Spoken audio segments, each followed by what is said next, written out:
নমস্কার বন্ধুরা, সুপ্রভাত। আমি সঙ্গীতার সুখী গৃহকোণ চ্যানেলে তোমাদের সবাইকে স্বাগত জানাচ্ছি। আজ একটা নতুন দিন, সকাল শুরু হয়েছে। আমিও সবজি কাটতে বসে গেছি। আজকে রান্না করব ডাল, মুগ ডাল আর আচারি পটল, তার সঙ্গে আলু দিয়ে ফুলকপি বড়ি দিয়ে শিঙি মাছের ঝোল। সেই প্রিপারেশানটাই করতে বসেছি। তো আমার একে একে সব কটা সবজি কেটে নিয়েছে। আজকে টিফিনে রুটি আর আলু দিয়ে ভেন্ডি দিয়ে ভাজা করব। তো প্রথমে রান্নাঘরে চলে আসলাম। আজকে একটু দেরি হয়ে গেছে, চা খাওয়ার আর সময় নেই, চা কফি কিছুই আজ এখন খাওয়া হবে না। আমি দেখো প্রথমেই ডাল বসিয়ে দিলাম প্রেশার কুকারে। ডাল বসিয়ে পাশের গ্যাস অন করে দিয়েছি, সেখানে কড়াই বসিয়ে দিচ্ছি।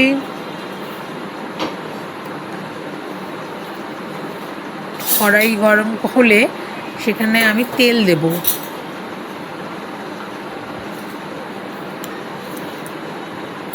বাসনগুলো একটু ঠিক করে নিলাম।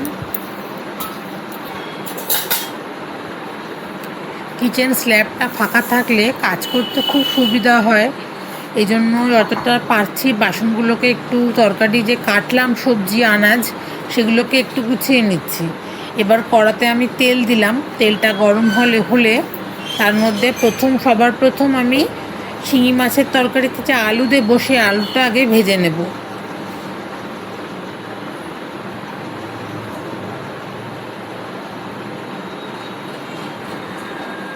আলুটা কড়াইতে ছাড়ছি,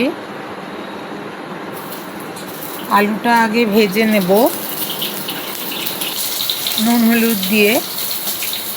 প্রথমে একটু শুধু নাড়াচাড়া করে নিয়েছি। হালকা রং ধরা শুরু হয়ে গেছে, তখন আমি নুন হলুদটা দেব।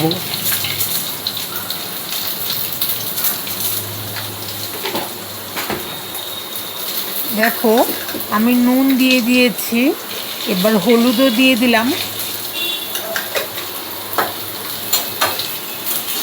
আলুটাকে এবার ভালো করে নুন হলুদের সঙ্গে মিশিয়ে নাড়াচাড়া করে একটু লাল লাল করে ভেজে নেব।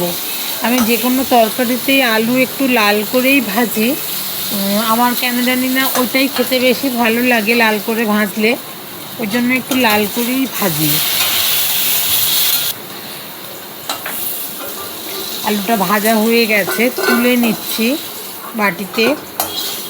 ওদিকে ডাল এখনও সেদ্ধ হচ্ছে, আর একটু কড়াইতে তেল দিয়ে দিলাম। এবার আমি আলু ঢ্যাঁড়স ভাজাটা করে নেব। আলু ভেন্ডি ভাজা, ঢ্যাঁড়স যদি অপছন্দ হয় শুনতে অনেকের, তাই জন্য বললাম ভেন্ডি ভাজা। তো প্রথমে আমি একটু হলুদ দিয়ে দিলাম। হলুদটা একটু হয়ে গেলে, গরম হয়ে গেলে আলুটা ছেড়ে দিলাম। তেলের উপর হলুদ দেওয়ার পর আলু ভেন্ডি ভাজা করলে ভেন্ডির সঙ্গে হলুদটা মিশে যে একটা চিপচিপে ধরনের হয়, সেটা কিন্তু হয় না। আলু প্রথমে তেলের উপর হলুদ দিয়ে আলুটা একটু নাড়াচাড়া করে নিয়ে এবার আমি ঢ্যাঁড়স ভেন্ডিগুলোও দিয়ে দিলাম। এরপর স্বাদ মতো নুন দিয়ে দেব। হলুদ তো আগে দেওয়াই রয়েছে। নুন দিয়ে আমি এটাকে ভেজে নেব।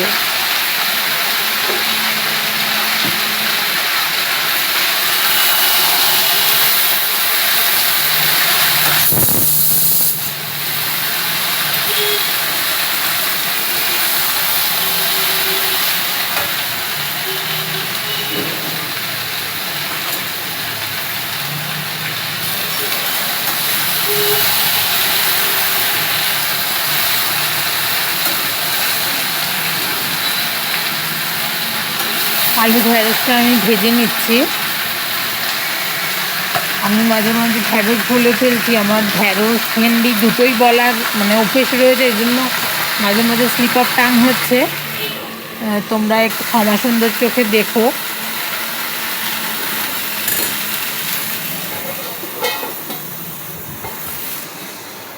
ঢাকা দিয়ে দিয়ে ভালো করে ভেজে নেওয়া হয়ে গেছে। এবার আমি আটা মাখবো। সকালের টিফিনে জলখাবারে রুটি হবে, আটা মাখবো। আটা নিয়ে নিয়েছি পরিমাণ মতো, তার সঙ্গে একটুখানি নুন মিশিয়ে দিলাম, আর একটু রিফাইন তেল বা সাদা তেল যেটাকে বলে, সেটা একটু মিশিয়ে দিয়ে প্রথমে আমি শুকনো অবস্থায় একটু ঘুরিয়ে নেব। তারপর একটু একটু করে জল দিয়ে দিয়ে আমি ওটাকে মাখতে থাকবো। আমার ঘাড়ে স্পন্ডিলাইসিসের ব্যথা রয়েছে, আমি আটা মাখতে পারি না। আটা মাখা বা রুটি করায় দুটোতেই আমার খুব সমস্যা হয়। এই জন্য আমার এই ডো মেকারটা আমাকে খুব হেল্প করে কিচেনে। বলতে পারো এটা আমার এক ধরনের বেস্ট ফ্রেন্ড, মানে এতটাই আমাকে হেল্প করে ও। আমি একটু একটু করে আটা দিয়ে জল দিয়ে মেখে নিচ্ছি আটাটা। দেখো তোমাদের একটু দেখাচ্ছি কীরকমভাবে আটাটা ঘুরে ঘুরে জলের সঙ্গে মিশে ডোটা তৈরি হয়ে এসেছে। আমার আটা মাখা কমপ্লিট। এবার আমি মেশিনটা অফ করে দেব। অফ করে দিচ্ছি মেশিন। এবার হাত দিয়ে যেটুকু আটা বাটির গায়ে লেগে আছে সেগুলোকে একটু এক জায়গায় করে নিয়ে আটার সঙ্গে মিশিয়ে দেব। এবার আমার মা বলে থাকেন যে একটু আটা মাখার পর ঘি দিলে আটার রুটিটা বেশ নরম হয়। এই জন্য আমি একটু হাতে ঘি নিয়ে আটার উপরে একটু বুলিয়ে মাখিয়ে নেব। তোমাদের যদি অন্য কোনো টিপস জানা থাকে তাহলে আমার সঙ্গে প্লিজ শেয়ার করো। রুটি নরম করার টিপস জানা থাকলে।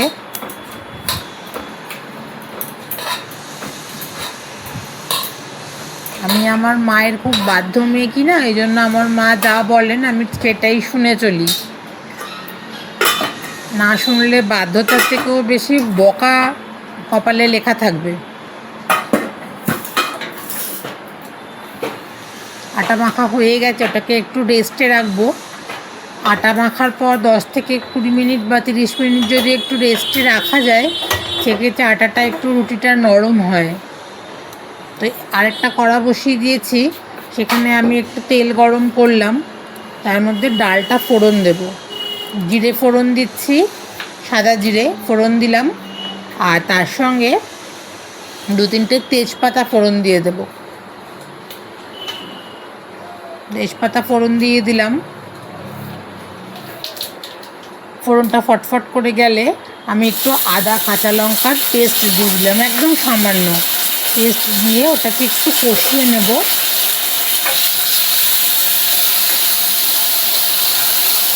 গ্যাসটাকে কম করে দিলাম, দিয়ে ওটাকে কষিয়ে নিয়ে এবার ডালটা আমি কুকারের মধ্যে ডালটা এবার কুকার থেকে বের করে কড়াইতে ঢেলে দেবো। আর আমি ডাল সেদ্ধ করার সময় নুন হলুদ লঙ্কা একেবারে দিয়ে সেদ্ধ করেছি, এই জন্য আলাদা করে আর নুন হলুদ বা লঙ্কা দিচ্ছি না। প্রেশার কুকার থেকে প্রেশার কুকারের ডালটাকে একটু ঘাঁটবো চামচের সাহায্যে, ঘেঁটে নিয়ে তারপরে আমি ওই কড়াইতে ঢেলে দেবো। এদিকে দেখো শিঙি মাছে ফুলকপি দেবো আগেই বললাম, তার জন্য আমি আমার যে মাল্টি কুকারটা রয়েছে ওই মাল্টি কুকারের মধ্যে আমি ফুলকপিটাকে একটু সেদ্ধ হতে বসিয়ে দিয়েছি। আর এদিকে আমার আচারি পটল মোটামুটি প্রায় হতে চলেছে। আমি প্রথমে এর মধ্যে আচারি পটলের মধ্যে একটু দিকে আমি ফুলকপিটা ভাজা বসিয়ে দিয়েছি, ওটাও ভাজা হয়ে গেছে। আর আচারি পটলের মধ্যে আমি কি দিয়েছি জানো, তেল দিয়ে পেঁয়াজ কুচি দিয়ে তারপর পটলগুলোকে দিয়ে একটু ভাজা ভাজা করে একটা মশলা আমি তৈরি করে রাখি, আচারের মশলা।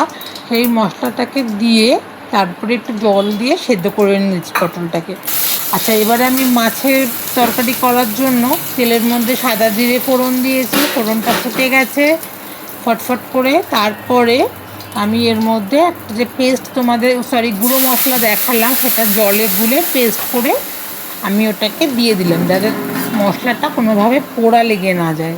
বাটিতে যেটুকু লেগেছিলো সেটুকুনিও দিয়ে দিচ্ছি। দিয়ে এবার মশলাটা আমি কষাতে থাকবো। দেখো মশলা কষে কষে খানিকক্ষণ মিনিট 5 পরে এই রকম অবস্থায় চলে এসেছে, তেল ছেড়ে দিয়েছে পুরো মশলা থেকে। এবার আমি ভেজে রাখা আলু ফুলকপিটা ওর মধ্যে দিয়ে দেবো।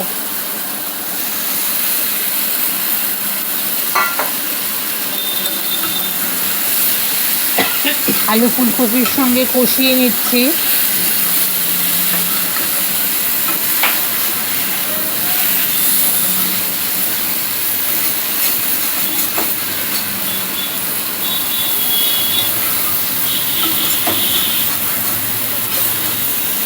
আলু ফুলকপি দিয়ে মশলাটাকে ভালো করে কষিয়ে নিচ্ছি। মশলা যত কষানো যায় রান্নার স্বাদ কিন্তু ততই বাড়ে। মোটামুটি আমার কষানো হয়ে গেছে।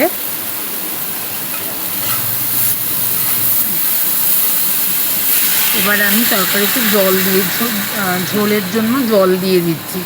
যতটা আমি ঝোল রাখবো সেই আন্দাজে আমি জলটা দিয়ে দিলাম। ফুলকপি তো আগে থেকেই মোটামুটি সেদ্ধ করাই আছে, আলুটা যাতে সেদ্ধ হয় এই জন্য আমি কড়াইটা একটু ঢাকা দিয়ে দেব। আর একটু জল দিয়ে দিলাম, ঝোলটা কম মনে হচ্ছিল বলে। এবার কড়াইটা ঢাকা দিয়ে আমি আলুটাকে সেদ্ধ হতে দেব। বন্ধুরা, মাছ ভাজার ক্লিপটা আমি তুলতে পারিনি, ভিডিও অন করতে ভুলে গেছিলাম, এই জন্য ওই মাছ ভাজাটা দেখাতে পারলাম না। দেখো, এবার আমি ভাজা মাছগুলো কড়াইয়ের মধ্যে দিয়ে, আলু সেদ্ধ হয়ে গেছে, কড়াইয়ের মধ্যে মাছগুলো দিয়ে একটু টাইম ঢাকা দিয়ে ফুটিয়ে নিয়েছি। নিয়ে এবার আমার তরকারি ডান।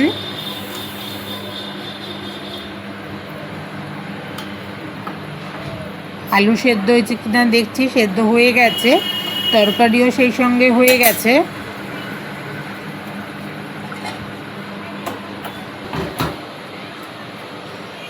এবার রুটি করব, তার জন্য রুটি মেকারটা গরম করছি।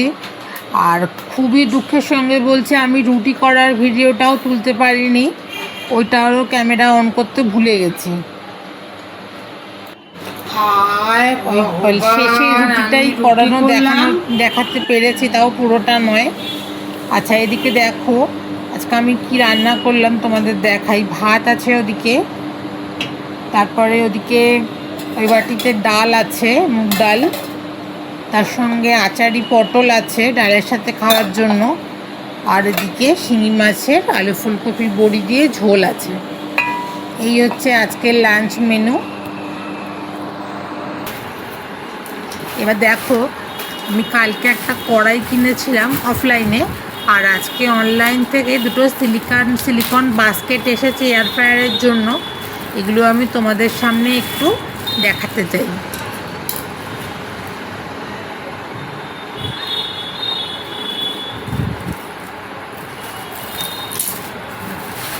দুটো সিলিকন বাস্কেটের রয়েছে প্যাকেটটার মধ্যে।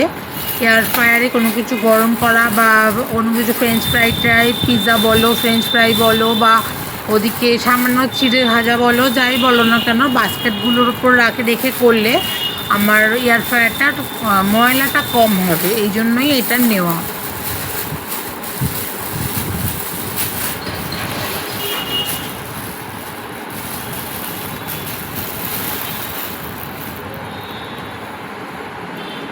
দুটো হ্যান্ডেল রয়েছে দুদিকে, দেখতেই পাচ্ছ, গোল মতো বাস্কেটটা, আর দুদিকে দুটো হ্যান্ডেলওয়ালা। একটা ব্লু এসে, যদিও আমি পিঙ্ক আর গ্রে অর্ডার করেছিলাম, কিন্তু এসছে ব্লু আর গ্রে। আমি আর চেঞ্জ করলাম না, রেখে দিলাম।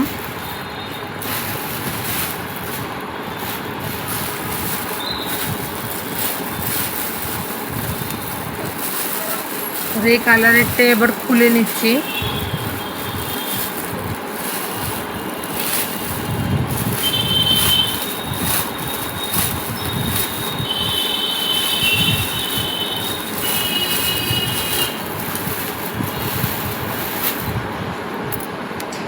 এই দুটো কালারের মধ্যে কোন কালারটা বেশি ভালো লাগছে তোমরা কমেন্ট করে একটু জানিও।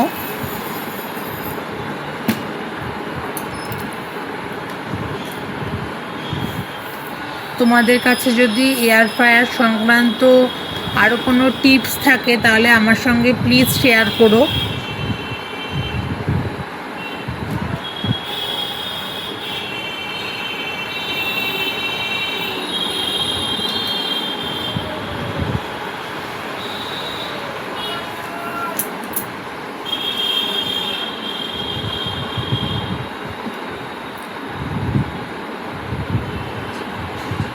ভালো করে চেক করে দেখে নিচ্ছি আমি, যদি কোনো অসুবিধে থাকে তাহলে এক্সচেঞ্জ করতে হবে।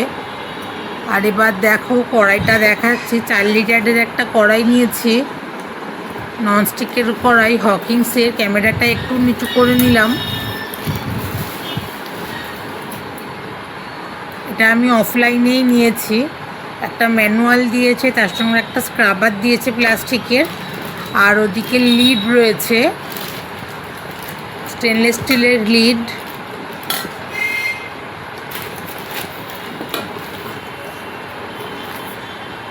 তার সাথে কড়াই। তোমাদের যদি আমার ভিডিও ভালো লেগে থাকে তাহলে প্লিজ সাবস্ক্রাইব করো, লাইক কমেন্ট শেয়ার করতে ভুলো না। এটা হচ্ছে কড়াই 4 লিটারের হকিংস ফিউচারার।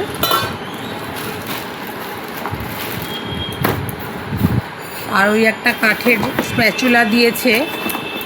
ওটা সব সময় ফিউচারার কোনো কিছু ননস্টিকের কিনলেই দেয়, তোমরাও জানো, নতুন করে বলার কিছু নেই।